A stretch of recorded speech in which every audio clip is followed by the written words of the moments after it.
You've seen them everywhere, right? Those serious-looking fences around power plants, airports, government buildings. They look simple enough, just wire and poles. But there is a deep, fascinating logic behind every single detail. So today, we're going to peel back the layers and uncover the hidden philosophy of the security barriers we walk past every single day. Okay, so first things first, what is a high-security fence actually trying to do? You'd probably think the goal is to build a wall that's completely impossible to get over, an impenetrable barrier.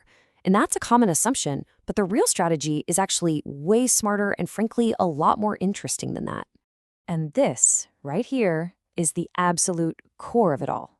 This one idea changes everything. The goal isn't to stop an intruder forever, because let's be real, that's impossible.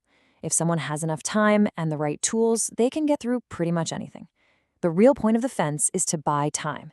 Precious seconds, maybe minutes, for a security team to spot the breach and get there. It's all about creating a delay. So to really get this delay philosophy, we need to look at the three main jobs of any security perimeter. In the industry, they call them the 3 Ds, and they are the absolute bedrock of physical security design. Let's break them down. First up, a perimeter has to define the boundary. Super simple. It's a clear line that says, hey, this is our property, that's public space. Second, it has to deter. Just the sight of a big, beefy fence is often enough to make a casual troublemaker just keep on walking. But the real heavy hitter, the one that the entire system is designed around, is that third one, to delay an intruder long enough for the cavalry to arrive. All right, let's imagine we're walking up to a secure facility right now. The security actually starts way before you can even touch the fence. These are the outer layers, and they play a huge role, both legally and psychologically. So the first thing you'll see is signage. And no, it's not just for decoration. Legally, it's crucial because it completely removes the, oops, I didn't know I wasn't allowed here, excuse. Then you've got the clear zone, that big 20-foot empty space on both sides of the fence. This is so important. It means there's nowhere to hide, and it stops someone from, just parking a truck next to the fence and using it as a stepladder.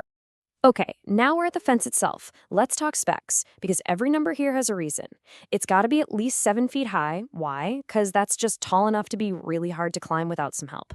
The mesh openings can't be bigger than 2 inches. That's specifically so you can't get the toe of a boot in there to climb. And the wire itself? It's 9 gauge.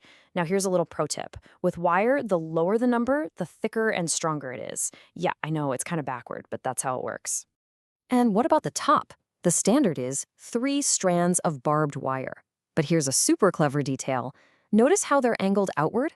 That's to keep people out. If you go to a prison, you'll see it's angled inward to keep people in. Simple, but smart. And for the really high-risk places, you'll see concertina wire or razor wire. That stuff is a whole other level of nasty. So, we've designed this awesome, imposing fence. But how do the good guys get in and out? Well, every perimeter needs a gate. And a gate isn't a mistake or a flaw. It's a necessary and very carefully managed vulnerability. Let's just be blunt about it. The gate is, by its very nature, the weakest part of the whole system. Think about it. It's this giant moving piece in a long line of static fence. Its whole job is to open up. And that makes it the #1 target for anyone trying to get through. Solving this problem is what keeps security engineers up at night. You've basically got 2 main options. Swing gates are simple, they're cheap, but man, they need a huge amount of clear space to swing open. Then you've got slide gates. They're more secure, they save space, but they have a massive Achilles heel, that track on the ground. All it takes is a little bit of ice, snow, or even some gravel, and your fancy security gate is completely stuck. So, what's the answer? Well, it's a beautiful piece of engineering called a cantilever gate. It works like a slide gate, but it's counterbalanced so it actually floats over the opening. There's no track on the ground at all. No track, no problem. This is why it's the gold standard for pretty much any serious security setup. Okay, a cantilever gate is great for stopping people on foot, but what about a much, much bigger threat? What happens when the attacker isn't climbing but is behind the wheel of a multi-ton truck going full speed? A chain-link fence, no matter how strong, is like paper against that kind of force. This is where we get into the world of anti-ram barriers. And just so you get a sense of the physics we're dealing with, the standard vehicle they use for testing these things is a 15,000-pound truck. That is 7.5 tons of moving steel. The job of an anti-ram barrier is to stop that thing cold. These barriers even have official crash test ratings. Just look at the top one, M50 or K12. That rating means the barrier is certified to stop that 15,000-pound truck while it's going 50 miles an hour, and the truck is not allowed to penetrate more than 1 meter past the barrier. That's incredible stopping power.